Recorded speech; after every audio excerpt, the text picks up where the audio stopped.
Hey everybody, welcome to a very special GoTarryn TV. This is of course Taryn the Traveling Trainer here for your Thursday, February 26th episode. And I'm really excited because this is a very first here on GoTarryn TV, and we're always trying to innovate and do new things with the brand of GoTarryn. And right now, I'm going to introduce in just a couple of minutes one of my very best friends that I've ever known. His name is Tony Annuzzi. You've seen him on some of my GoTarryn intro blogs where he's been doing video testimonials for me. And in fact, I've known him for over 20 years, approximately since about 1992. And we struck up a great friendship by being friends through wrestling. We both were huge WWF fans, and so just we struck up that friendship and have been friends ever since then. We started on Prodigy, and then when the internet came around in the mid 90s, we stayed in touch that way. And it's amazing because throughout this whole friendship, believe it or not, I have never actually met this guy in person. We've only talked over the phone. In fact, tonight will be the very first time that he and I ever correspond through a video conference. To my knowledge, I think I'm right about that. I don't think I've ever video conferenced with him. And in fact, also, as most of my GoTarryn viewers know out there, I'm fairly new to Skype. So if I have some pauses and some kind of confusing things that happen on here, please bear with me. If you watch GoTarryn TV, something, it always can come up. And so if I have to edit stuff or if I have to do redos, just please bear with me. Give me some leverage here and just be patient on my first pilot here. But again, I couldn't think of a better person than Tony Annuzzi to come here on the very first GoTarryn Skype video call here, right here on GoTarryn TV. And again, just a few more things to tell you about Tony. He does live in a place called Tequesta, Florida. It's in Jupiter, near that area, for those of you familiar with the sunny side of Florida down there.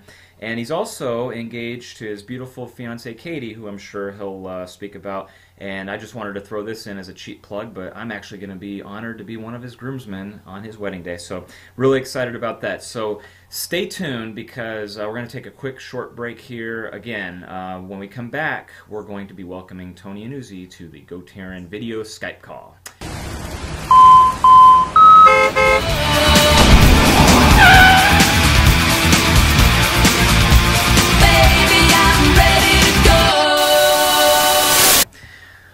Alright, so Taryn the Traveling Trainer here, back folks, and I'd like everybody right there on the other side of the screen, if you could please welcome Tony Annuzzi. Tony, welcome to GoTarryn TV. Welcome to the very first Skype video conference here on my video blogs. I'm glad to be here. I'm glad to be here conversing with you for the first time since about 92. I believe that is correct. That is. I'm just happy to be doing this for your first time. Well, thank you. Again, I'm privileged that you took some time out. Again, on short notice, for those of you who don't know, I actually asked Tony this morning, and again, that's how new I am to Skype and the capability to record this. So I'll be very curious to see how this turns out. But Tony, if you could just please tell us about yourself. Tell everybody out there, about what you feel comfortable with just mentioning about how we started up our friendship. I mentioned this a little bit before I brought you on here, but the fact that we're both huge wrestling fans, of course, I'm not really that much anymore, and I'd like to know, like, if you still are and how much so, and just go ahead and jump right in and tell these people about yourself. Well, if you want me to start from the beginning, I will. Sure. It was the Prodigy Network, Prodigy Service in the early 90s. I loved wrestling, still do, still very much into it, to answer your immediate question. But I went looking for anything to do with wrestling on Prodigy to try to talk to other people, share my interests, and I came across you, and we started a fantasy league. I remember that. Not unlike the baseball fantasy leagues with made-up characters and Yes. storylines. We did it all ourselves. You're right. For the I remember that. But so yes, I am still very much a wrestling fan. My fiancée Katie, for Valentine's Day, took me to the WWE Wrestling SmackDown tapings in Sunrise, Fort Lauderdale. So we went there last week and we had a good time, and I'm still very much into it, and my fiancée supports my little hobby. Yes. Now tell us about yourself. Tell us, who is your favorite wrestler, Tony? Well, I have a top five, but if I had to be nailed down to one, I think you alluded to him. It's Daniel Bryan all the way. I would guess so. Uh, Yeah. but quick story. If I hadn't told you before, maybe I did, maybe I didn't. Yeah. But we were. I'll probably get into part of this later. It goes to another story I'm planning to tell. Katie and I went to the Hell in a Cell WWE pay-per-view in 2013 in October, and I had a homemade Daniel Bryan sign that I had constructed, and a a buddy of mine from the Miami Herald, who I knew through Facebook, doesn't know it's me. Sees my posters. Hey, that's a cool poster. Hey, I know you from Facebook. So he interviewed us, and we ended up having a little blurb, a little quote, and a video snippet within the Miami Herald website. And it was all Oh because my of, God. it was all because of my fandom of Daniel Bryan. That's awesome. Wow. Well, I'm not a wrestling fan anymore so much as I'm not into it, like we used to be. But I must say that if you ask me about the strange course of wrestling, the way it's been, why Daniel Bryan didn't win Royal Rumble, go on to fight Brock Lesnar and win the title from WrestleMania, that's personally what I think that would have been better. But again, hey, I'm not the booker. I don't know, that I, world. I It's agree with just you. I think that whole match was very poorly booked. But that, again, that's just my opinion too. much agreed, and it looked like they dug themselves deeper as time went on So, too. yeah. But well, hey, listen, Tony, I brought you on here, and again, I want to thank you very much for being so candid with us. And again, I want to talk about now something that we've talked about, we've delved into it. And again, I want everyone else out there to know that previous to this video conferencing, I spoke to Tony probably about for 2 minutes, just going over formatting. I haven't talked to him about anything he's about to speak about right now with his condition. And I was really thinking that this would be a great opportunity for him to speak about his experiences, some of his challenges that he's had, some of the triumphs that he's been going, he's accomplished, and that way other people might be able to watch. But Tony, if you could please get right into it, and let's get into the meat of the topic here, and tell the folks out there who are watching in regards to health and wellness. Well, to put it simply, to delve into a very long story, I was a miracle baby. I was a miracle child in 1979. I was born, and long and the short of it is they gave me weeks to live, and I'm 35 years old right now.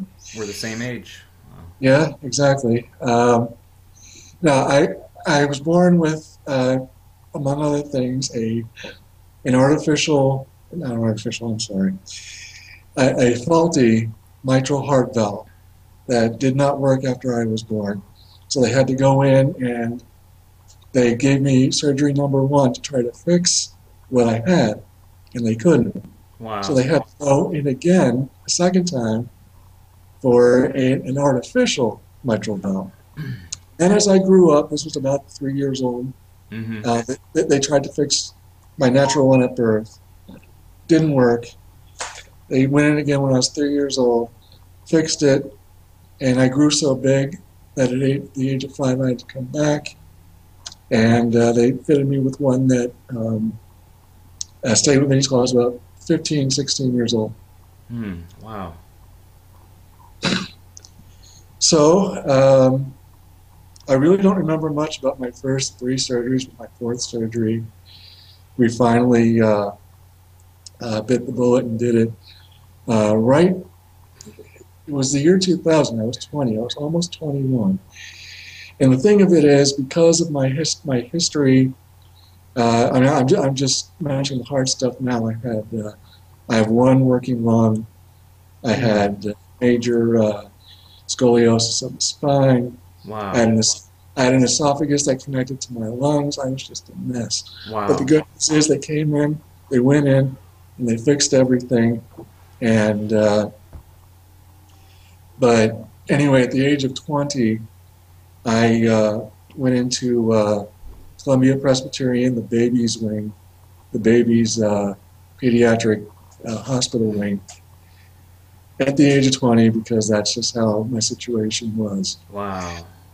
And they went in and they said, in and out, we know your body in and out 3 weeks. done, said and done. 3 weeks turned into 3 months. Oh my God. And I actually had to take off a semester of college to be able to get to the point where I could actually breathe again. Because what happened was the new valve didn't sit right under all the scarring and the nastiness. So they couldn't fit it the correct way so it could sit properly. And I got just a lot of backflow of fluid and blood that backed up into my lungs, and I had fluid not only crushing my lungs but also filling them up from the inside, where they had to continually drain it until finally they sent me home. I was home for about a week, and I just eating. I had an appetite, but eating became a real chore because I couldn't keep anything on. So my lungs kept filling up, so I had to go back for another. This was a total of 3 months. This was 2.5, whatever. Wow. Time to finish up my recovery, and so finally it got drained enough to where they said, okay, now you can medically manage this with pills, with the medicine we give you, and you can go home. Well, that worked up until I moved to Florida in 2004, and I've been here ever since. But when I first started out, I could not, I did not have any stamina. I mean, I did, but I had the desire. I just didn't have any stamina to move. I mean, we visited Key West during one of the hurricanes in 2005, and we would walk and see the sights. And I kept having to tell my dad, wait up, I can't keep up with you. Literally, I can't walk as fast as you can because of what was happening with my lungs. So what eventually ended up happening was my Connecticut cardiologist hooked me up with a cardiologist in, I believe, near Royal Palm Beach, the West Palm Beaches. And he was okay, but the communication just was not any good. But the one redeeming quality he had as a doctor, a cardiologist to help me, was that he sent my films, my echoes, my EKGs, my films of those to cardiologists across the country, because the problem was, the reason my stamina was so low is because I still had 2 leaks near my artificial valve that was still leaking fluid, even though it wasn't going to my lungs, it was still leaking. Wow. So what ended up happening was he sent out the films of my echoes and EKGs. So finally somebody, and ironically, because I actually went to school in the area in Boston, came back to him and said, oh yeah, I make devices for this very problem. I send them over here and I can fix it right away. Well, he ended up plugging 2. We went up there for this procedure that we tried in Orlando. I'm jumping your head. I'm sorry. No, you're fine. We tried in Orlando for the first doctor who said he could do it. They tried. They implanted the device. They saw immediately that wasn't going to work. They just took everything out, aborted the mission. And so the doctor from Boston replied and said, "Oh, I've invented a device for just this very problem. So send them up here, and I can fix them, no problem." Well, I wasn't a perfect patient. I never was. I probably never will be again. But he could only fix, to his credit, 2 out of the 3 leaks that were still plaguing me. Oh, wow. Which is very good, because now I am more active. I am able to run, or not, well, yeah. I can run, but I can also walk longer distances. Excellent. So what actually ended up happening was, like I just mentioned a second ago, I went to school in Boston. I still have friends up there, so we arranged it so that I have my 6 month down here, 6 month checkup down here. Mm-hmm. I'm no longer with that cardiologist because A, he just wasn't communicative to my needs. Mm-hmm. Secondly, he's now retired anyway. Mm-hmm. But luckily, I met a very nice woman, a beautiful, intelligent, uh, great, wonderful woman who is an RN. She's a nurse. She's now studying to be a nurse practitioner. Excellent. And ironically, her father, my future father-in-law, is a cardiac surgeon. Oh, that's incredible. And after the first date, Katie said, you know, I talked to him about you. He knows he knows your whole case, and he's not touching you with a 10-foot pole. Wow. But she cares about me. Her family cares about me. They do. They're very generous. They're very nice people. And one of the first things that he ever did after he heard me complaining to Katie about the cardiologist I had in the first place, he hooked me up with a cardiologist right in town, who is actually located across the street from my regular physician. So for anything I need, I can just go down Military Trail, and I'm right there for anything I need. Nice. And it's like night and day, and it was all thanks to this wonderful medical family, who I am now looking very forward to be part of their family, and I have a new lease on life. You sound like it. That's an incredible story, Tony.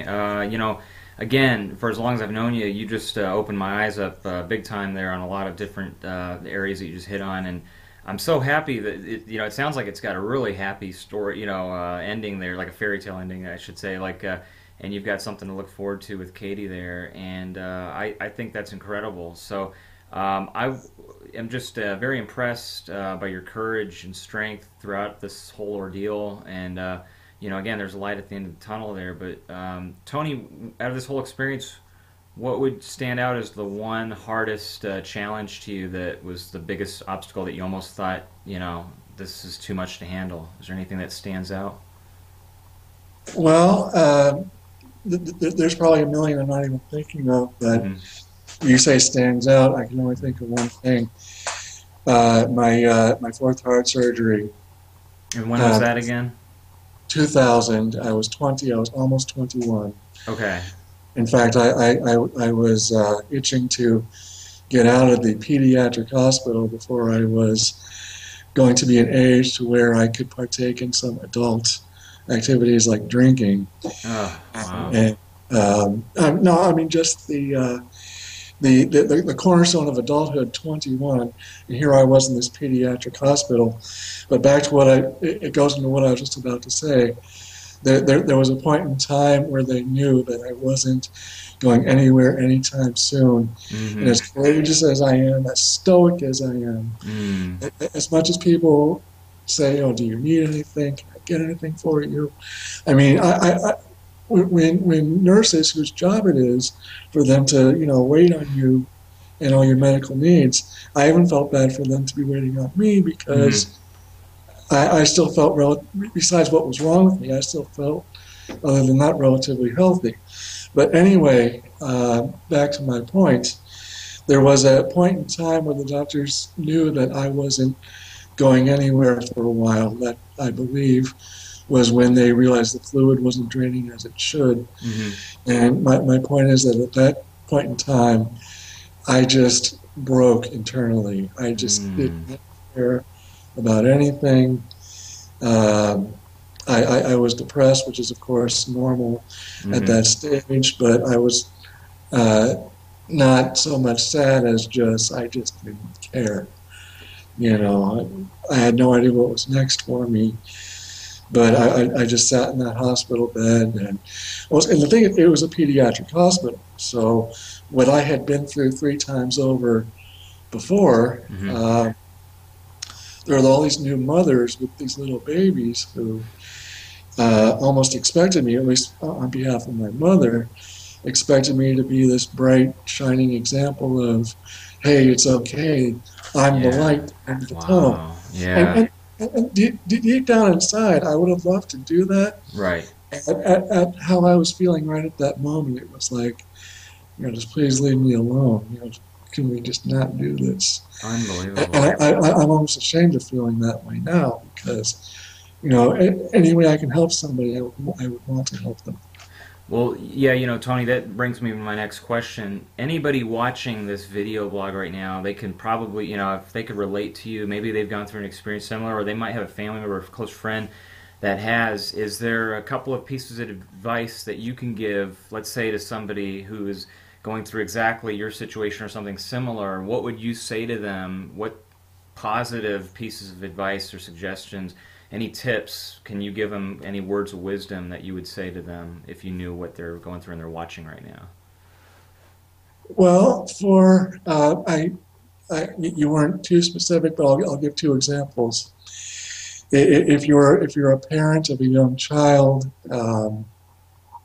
just have faith. I mean, religiously or otherwise, just don't give up. If not just for your, or if not for your own sake, but definitely for you, just on behalf of your child. Mm-hmm. Never give up. Always look to them. Like even if you're scared, even if you're scared out of your gourd, never portray that to the person going through it, especially if they're a child. And I guess it goes with anybody in my situation, as old as I am. I mean, you're going to have tough times. You're going to have times where you're depressed, where you're angry, where you just don't care. Mm-hmm. I can tell you now, coming out the other side of it, that it's okay to feel like that because you can't help it, but know that it will get better. That's excellent, Tony. I like that. How about you'd mentioned earlier with walking and running? Is there a specific favorite exercise that you partake in, or that you look forward to doing when you're doing your routine and your activities? Well, I'm glad you asked that question because I am actually there is right literally down the street and across US 1 a friendly neighborhood gym that I frequent because my if I can back up a little bit, my Mm-hmm. cardiologist in Austin, a couple of years ago, my annual visit, the nicest, most polite way possible, almost like a backhanded compliment, Mm-hmm. told me that I was skinny as I am. I don't know if you can see, but I'm like a toothpick. And he says to me, "You're out of shape. Mm-hmm. You gotta at least move around more because I'm very sedentary right now, Okay. just as a rule. Um, I'm trying to break out of that with the gym, with what I do at the gym. Good. But so we were thinking, my mother and I were thinking of ways I can at least keep moving. And Yes. at first we thought buy a treadmill, and we thought buy a treadmill, keep it in my spare room, and I can have the laptop out and watch wrestling as I'm running. But then my mom remembered, it's not so much what you do, it's just the fact that you just got to keep moving. Yes. So it was around that time. It was like a perfect storm. My fiance and I were blessed. Her parents very generously got us ringside seats to the same show I mentioned earlier, the WWE pay-per-view in Orlando, where we were interviewed by the Miami Herald of all places. we we were basically gifted ringside seats, floor seats to that show. And Wow. the reason I mention it is the ticket holders take home their seats, these commemorative padded steel chairs. And here we were taking our chairs. I mean, she's not much, she's Katie is about half my size. No knock on her, I'm just telling the truth. So if you, I mean, to look at us trying to navigate these two heavy metal padded chairs across the street in downtown Miami through a parking garage up Oh, however many levels, because there's no elevator. wow. So anyway, so we get back to her car. We stash we stashed the chairs in her trunk. She unlocks the door. I sit shotgun. I'm just like, I catch my breath. And so, but it was a perfect storm of a situation because my mom happened to be down visiting for her birthday, and the next Mm, day was her birthday. So she actually got to go out to dinner, meeting Katie's parents for the first time, and it was a nice celebration all the way around. But getting back to my point, the next day, uh, we started seriously thinking of, okay, what can we do that's not just getting me a treadmill? And we happened upon this neighborhood gym right down the road from me. yeah, And we basically, they were all very friendly. We signed up on pretty much on the spot, and I've been with them yeah. ever since. That's excellent. What's the name of the gym, Tony? Tequesta Fitness. To Quest Fitness. Okay, Tequesta excellent. Fitness. I'm sure you can find them on Facebook. Absolutely. Yeah, man. That's And great, Tony. Yeah, please continue. Yeah. Then I'm just saying, I'll probably post this video blog on their page so everybody can see it. that would be great. That'd be a good plug for them. I'm sure they'll appreciate that. They must be excellent. I've got to say that if you give them your endorsement, because I know you, just like I, are pretty critical and very specific of what you're looking for, which is a good quality. So again, that says a lot for them. So that's commendable. Very good. And they're very very nice people. They actually care. They Nice. care about you. They ask about Katie all the time. So I mean they're not just employees. They're actual friends. That's when I'm talking to my clients, and let's say that our relationship comes to an end because maybe they're moving, maybe I move, whatever happens. I always have the conversation to let them know when they're looking for a new personal trainer, always to make sure that there's chemistry there, that they're just not treated like money or like a number, there's dollar signs in the trainer's eyes.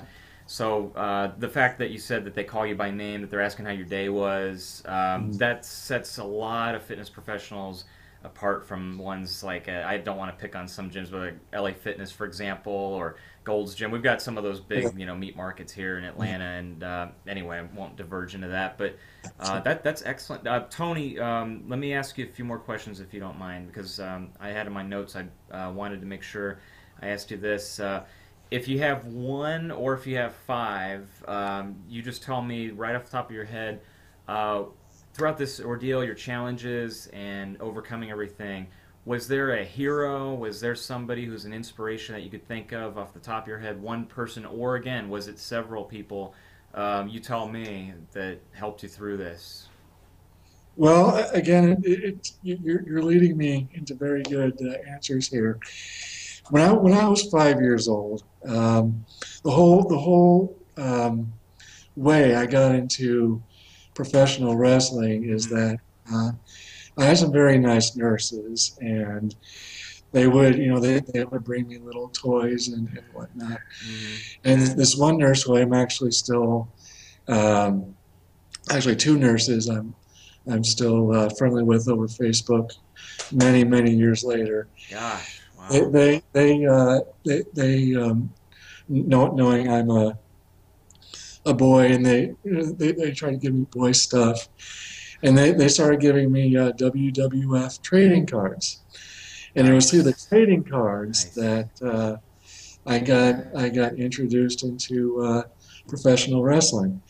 In fact, when I went on to when I was finally able to go to kindergarten, I would be rattling off the stats of Andre the Giant to anyone who would listen. They would go to my mother and say, "You actually let him watch that stuff?" And she'd say, "He doesn't even know it's on television. He just reads those cards." That's awesome. Anyway, getting back to my point, the one hero that sort of inspired me to never give up. Uh, a third nurse. This is a third nurse now. Okay. Came into my room one day. I was 5 years old, Yeah. and of course, by this time I have trading cards and the big inanimate rubber figures all, Nice. with the metal bars on each side. Yes, absolutely. And this nurse, I don't remember her name. I just remember she had curly red hair, and she came in and she's like, "Oh, I hear you like wrestling. Well, here's one name that here's my favorite, and he's one name that you should always remember. You should never forget. Rowdy Roddy Piper." Excellent choice. Yes, And absolutely. and after I realized, hey, this whole thing is on TV, I paid attention to Roddy Piper, and it was his outspoken, loudmouth, never give up, never say die, don't take any, you know what, from anybody. Yes, That's what helped me through. absolutely. That's what helped me through. And that's why, even though currently Daniel Bryan is my current hero of all time, Roddy Piper's probably up there number one as well.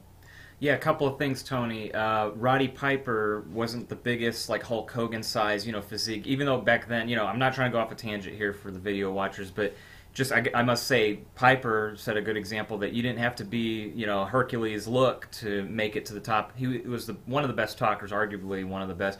And secondly, that brings me to my point that I was pretty much converged from professional wrestling into UFC fighting fan. That's I could tell you more stats now about UFC than I could WWE because I've just transitioned to that over the years.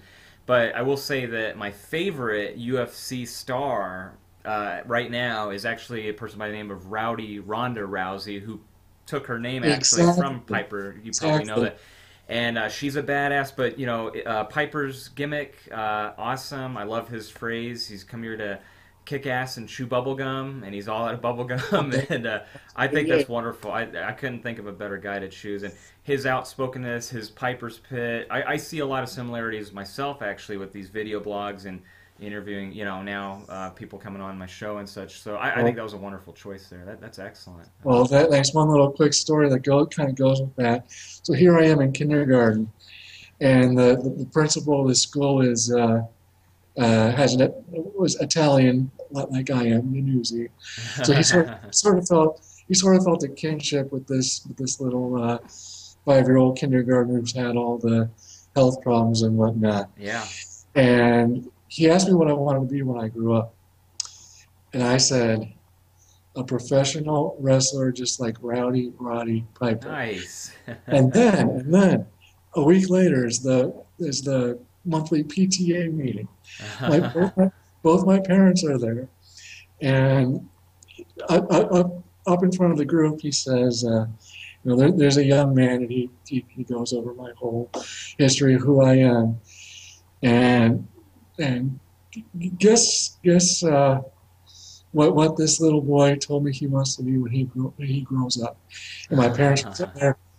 My parents are sitting there thinking, doctor, lawyer, just anything like that. And then he dropped the bomb, and it was like, what?